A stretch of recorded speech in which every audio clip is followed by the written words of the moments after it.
ఇంటర్వ్యూలో ఎలాంటి questions face చేస్తాము అనేది. మనం ఒక ఎగ్జామ్కి అప్లై చేసేటప్పుడు ఆన్లైన్లో మనం అప్లికేషన్ ఫిల్ చేస్తామండి. మనం ఏ అప్లికేషన్ అయితే ఫిల్ చేశామో ఆ అప్లికేషన్ కాపీ ఏదైతే ఉందో అది ఇంటర్వ్యూ ప్యానెల్ 5 మెంబర్స్కి ఒక్కొక్కరికి ఒక్కొక్క కాపీ వెళ్తుంది. సో మీ పేరు, మీ ఊరు, మీ పేరెంట్స్ ఏం చేస్తారు, మీ ఎడ్యుకేషన్ బ్యాక్గ్రౌండ్ ఏంటి అన్నీ కూడా దానిలో మనము టైప్ చేసి ఉంచుతాం. అదే సబ్మిట్ చేసాం, అందులో నుంచే క్వశ్చన్స్ అడుగుతారు. ఓకే.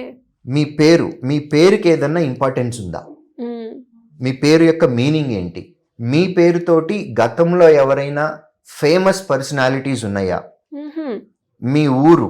మీ ఊరికంటూ ఏదన్నా చరిత్ర ఉందా, మీ ఊర్లో ఏదన్నా ఫేమస్ ఉందా, ప్లస్ మీ మండలానికి ఉన్న ప్రత్యేకత ఏంటి, మీ డిస్ట్రిక్ట్కి ఉన్నటువంటి ప్రత్యేకత ఏంటి, మీ ఫాదర్ ఒకవేళ ఆర్గనైజేషన్లో ఏదైనా వర్క్ చేస్తుంటే ఫాదర్ వర్క్ చేసేటటువంటి ఆర్గనైజేషన్కి సంబంధించిన డీటెయిల్స్ అడుగుతారు.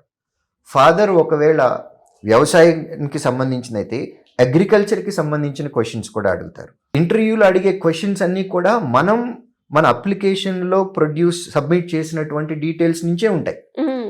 అట్ ది సేమ్ టైం మీరు గ్రాడ్యుయేషన్లో మీరు ఏం చదువుకున్నారు దానికి సంబంధించిన ఆ సబ్జెక్ట్ మీద ఉన్నటువంటి క్వశ్చన్స్ వస్తాయి. సో ఇవి జనరల్గా అడిగేటటువంటి క్వశ్చన్స్. దీనితో పాటుగా ఆ రోజు కరెంట్ అఫైర్స్.